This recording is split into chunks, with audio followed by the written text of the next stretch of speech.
It's no surprise that to be better at something, you have to push yourself. When it comes to educating our children, the newly adopted Common Core standards do just that. Here to explain the recently released state test scores and how this new way of teaching and learning impacted CMS is Frank Barnes, CMS Chief Accountability Officer. Mr. Barnes, thanks so much for joining us. Thank you for having me. We've got positives and we've got negatives. Let's start with the positives. The EOGs and the EOC results are out. What do they look like? Well, as you mentioned, there's some positives that we have to build on, and there's places where we see we have work to do. The test results that we just got, it's really hard to compare to any previous results. Why is that?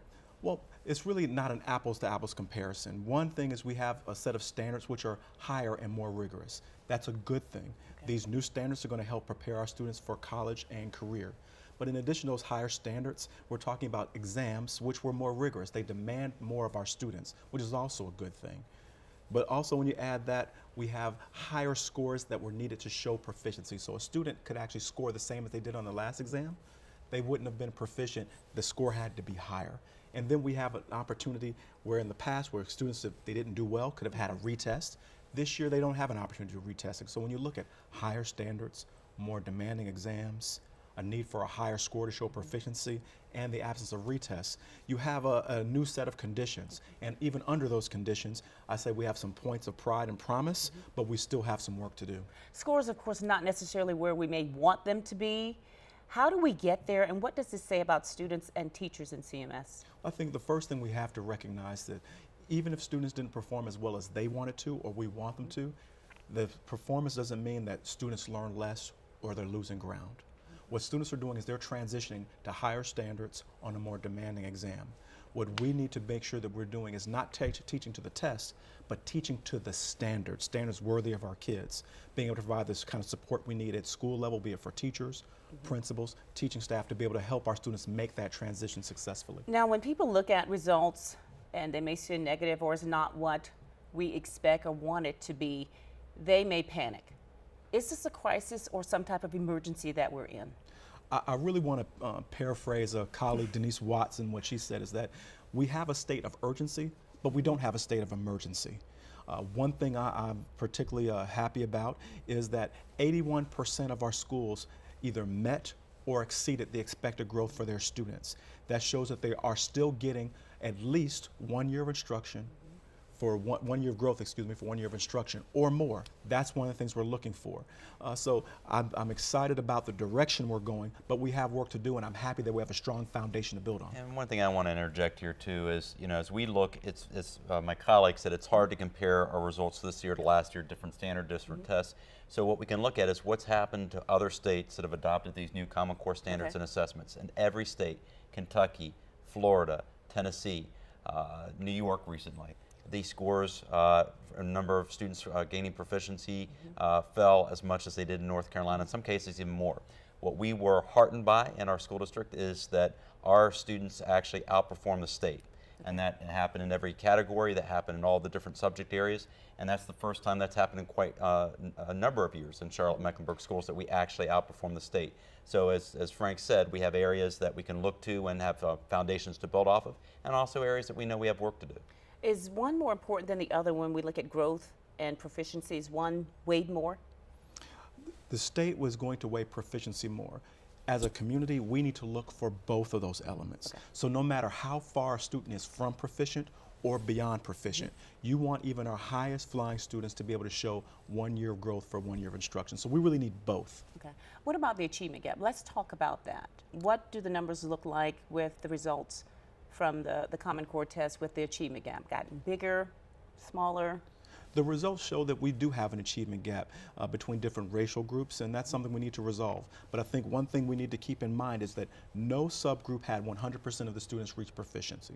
So we need to be focusing on every group, accelerating the growth of some while we still have every group grow. So we're never going to close gaps by bringing one group down while other groups catch up. It's by accelerating the growth of some while we still help others continue to grow higher and higher. And what might be the plan to do that? I know that CMS teachers were prepared. I'll give you a chance to talk about how teachers were prepared with professional development to teach the Common Core.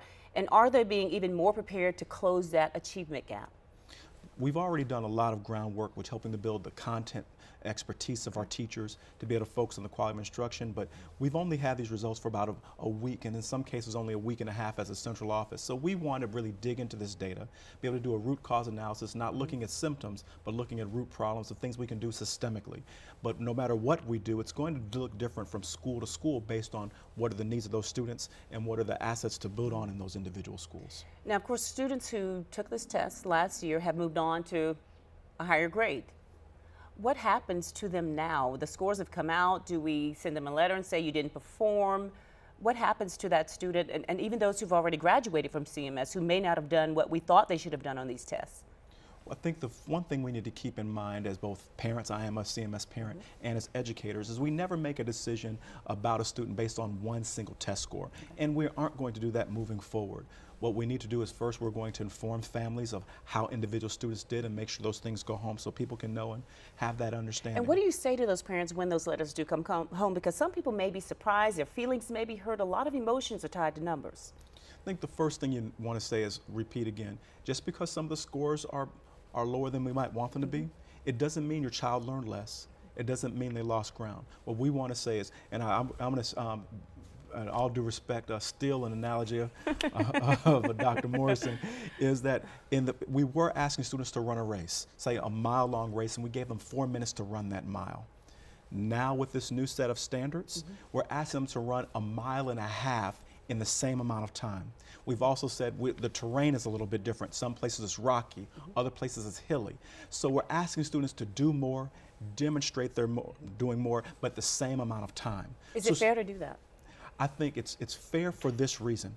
The reason why the conditions have changed is the world around us has changed.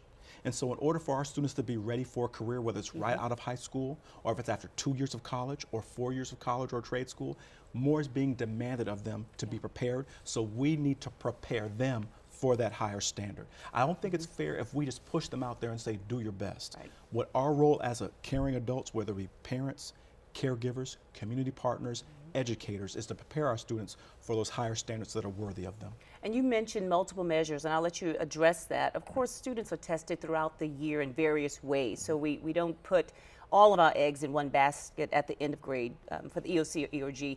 Talk to us a little bit about the multiple measures that are taking place in the classrooms.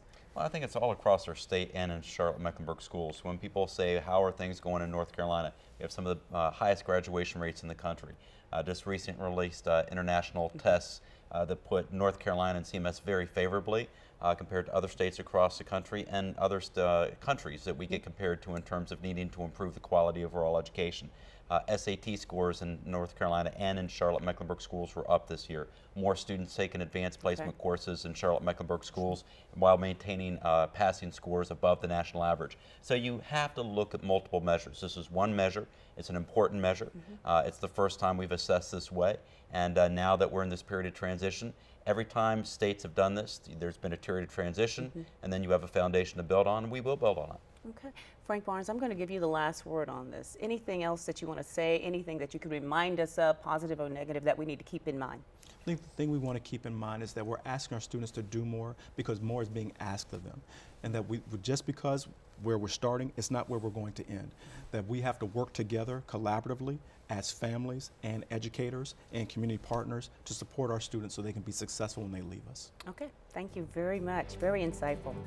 Well, stay tuned. We'll be right back with more insight after the break.